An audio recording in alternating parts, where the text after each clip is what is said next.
entramos agora noutro especial. Pois é, isto é só especiais, não entra linhas. Mas ainda sobre livros, mas agora livros mais específicos. Eu diria livros bíblicos. Se estás a par deles ou não, então este episódio é uma boa oportunidade para que tenhas todas as tuas dúvidas esclarecidas e ainda te aproximes um pouco mais destes livros que compõem a maior biblioteca do mundo. E sim, a Bíblia é a maior biblioteca do mundo e parece um só livro, não é? É engraçado. Então por hoje eu quero apresentar-te o Pentateuco. Nada mais é do que os primeiros 5 livros da Bíblia e que não foram colocados nesta ordem só porque sim. Mas para isso, eu tenho comigo o Paulo Chaveiro, que é o pastor da Igreja Evangélica Ação Bíblica e apresentador do programa O Som do Livro, aqui na RTM Portugal. E eu sou Ana Margarida e começa agora mais um Entre Linhas.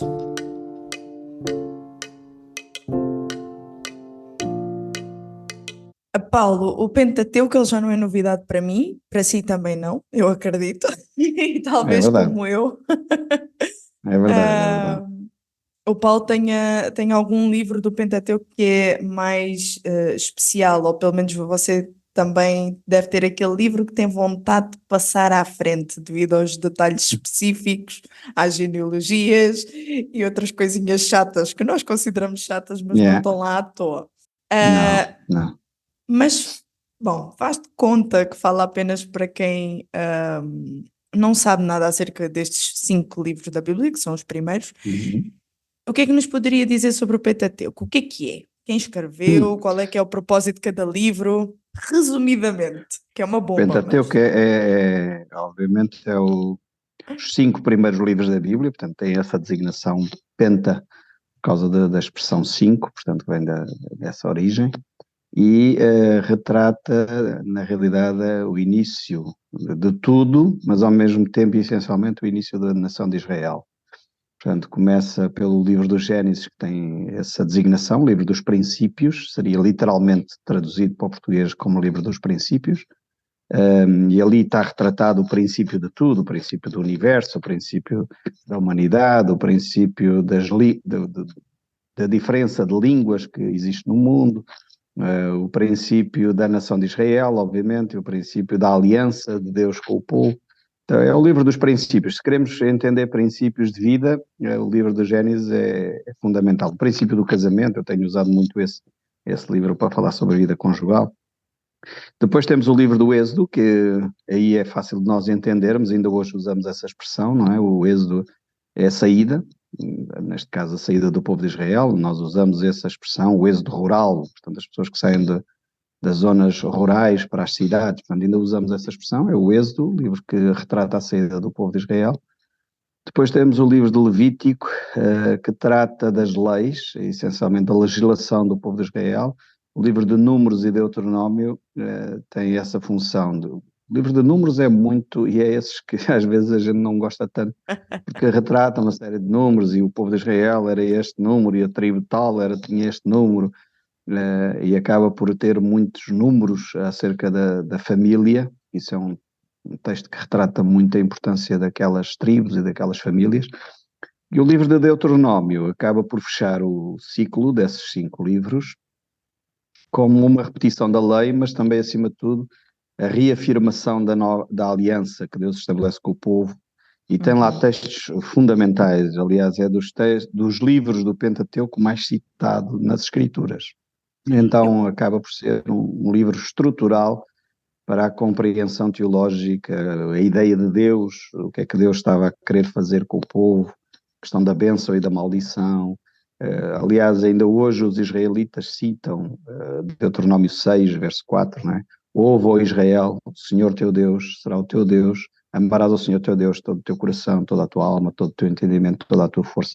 E é a repetição da lei, mas é uma repetição de uma forma mais relacional, mais de aliança entre Deus e os homens, não é?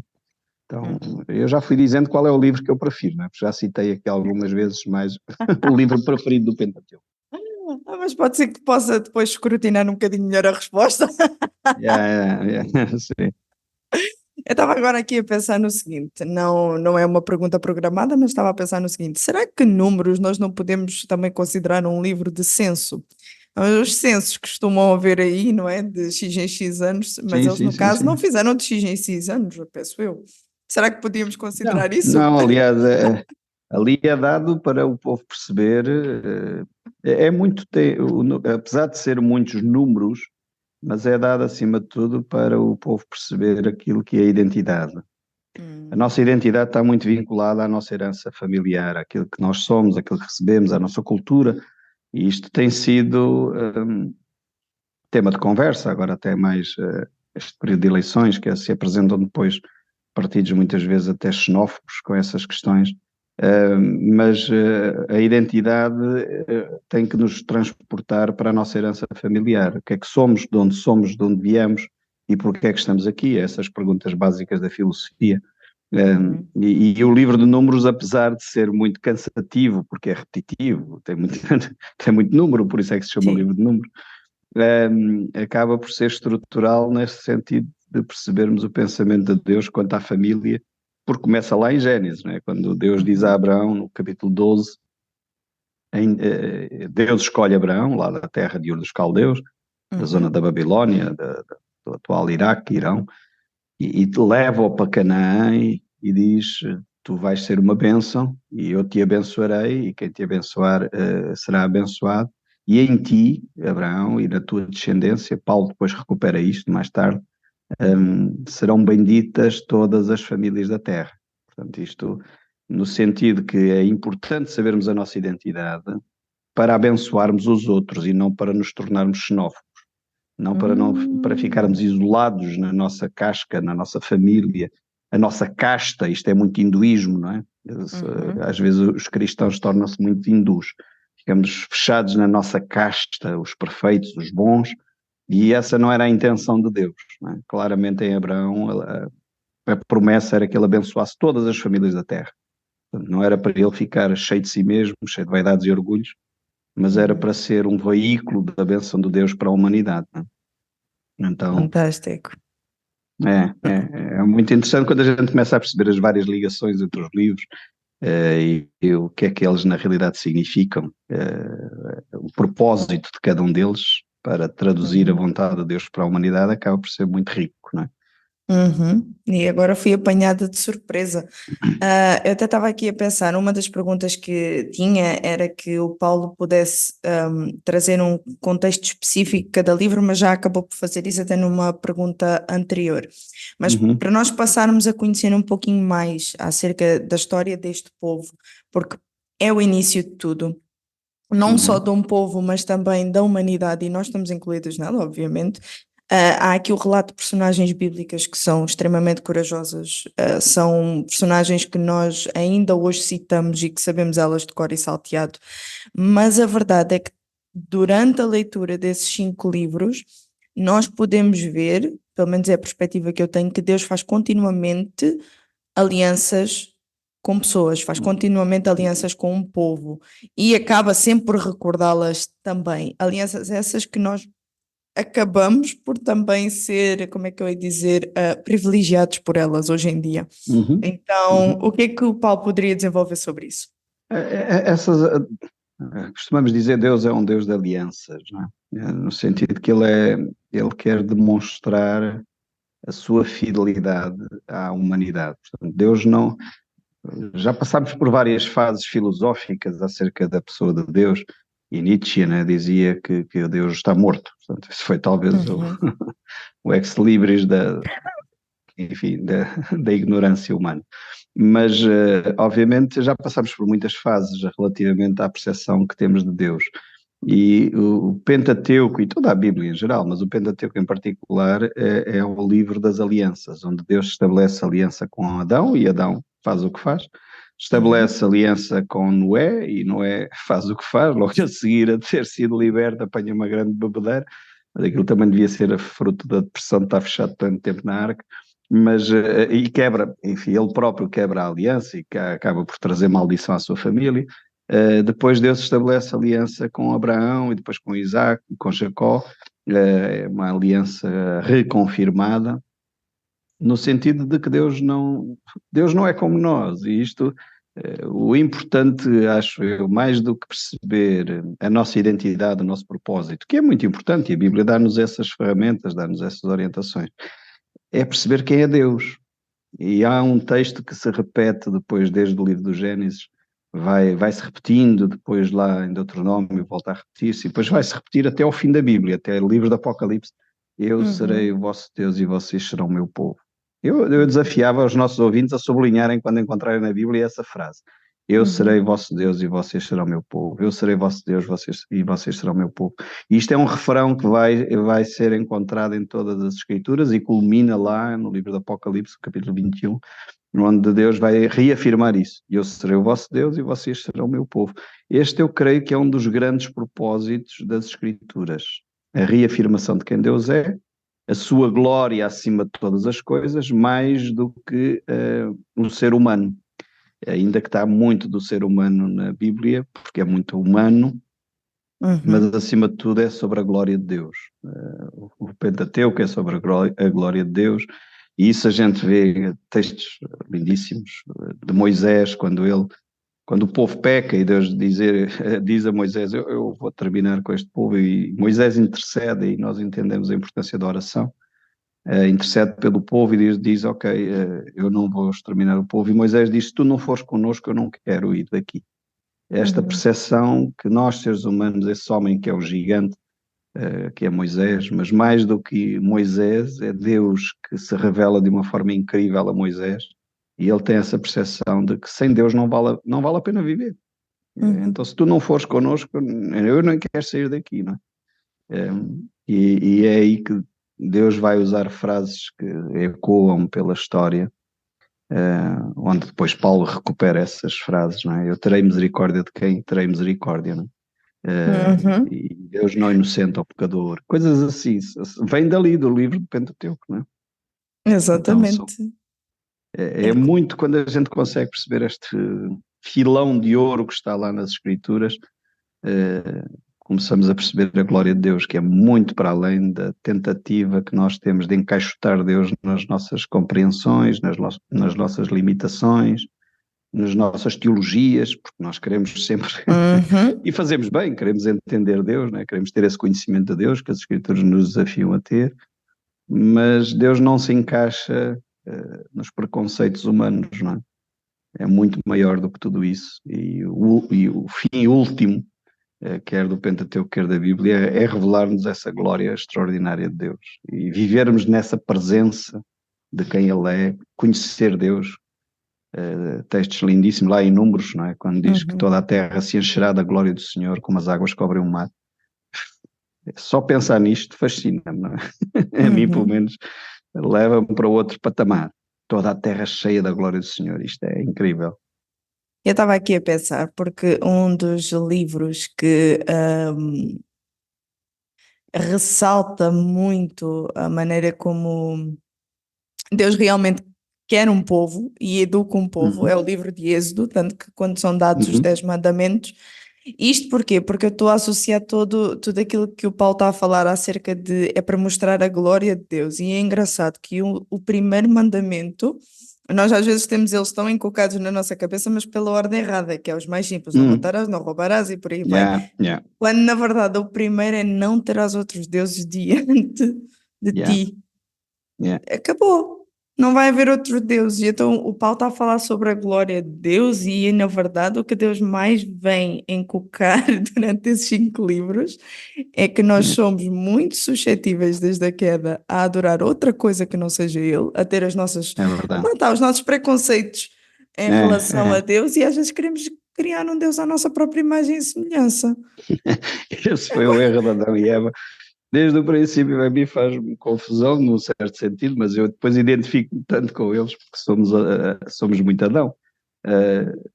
É isso, quer dizer, nós fomos criados à imagem de Deus e semelhança, e Satanás conseguiu seduzir-nos a pensar que nós poderíamos ser mais do que isso, e que poderíamos criar um Deus à nossa imagem. Quer dizer, e é isso que, infelizmente, a humanidade tem feito toda a vida, portanto, tentar criar um Deus à nossa imagem, por isso há uma panóplia enorme de deuses, mesmo até para os cristãos. Eu não estou só, quando a gente às vezes pensa nisto, pensa lá nos hindus e que tem Sim. 1500 deuses, acho eu, ou outros povos que têm assim muitas imagens, muitos deuses. Mas nós cristãos fazemos um Deus à nossa imagem. Quando nós pensamos que Deus é um tirano, é um Deus castigador, está lá no céu meio zangado, meio aborrecido, isto tem muito a ver connosco, mais do que o Deus da Bíblia, não é? Porque vamos lá buscar a nossa herança romana, a nossa herança grega, do Zeus, que está zangado lá no Olimpo, etc. Isto é um Deus à nossa imagem, portanto, não tem nada. O Deus das Escrituras não tem nada a ver com isso. O Deus das Escrituras é um Deus extraordinário, obviamente pune o pecado, isso é claríssimo nas Escrituras. Ele não é o Pai Natal, isso é outro Deus à nossa imagem, não é o Pai Natal. Pois, ele não é o Pai Natal, mas, mas ele é santo, é justo, é amoroso, é incrível, é fantástico, ultrapassa tudo o que nós podemos imaginar. Por isso é que não podemos fazer deuses à imagem de Deus. Portanto, ele é impossível de ser retratado em figura humana, em figura palpável, concreta, porque ele é espírito, não é? E por isso mesmo podemos adorá-lo como ele é, porque aquilo que é de mais precioso acerca de Deus foi impregnado no ser humano, na sua imagem e semelhança. Apesar que disforme e distorcida pelo pecado, ela ainda está em nós. E daí a necessidade que o ser humano tem sempre de buscar a Deus, seja lá de que forma for.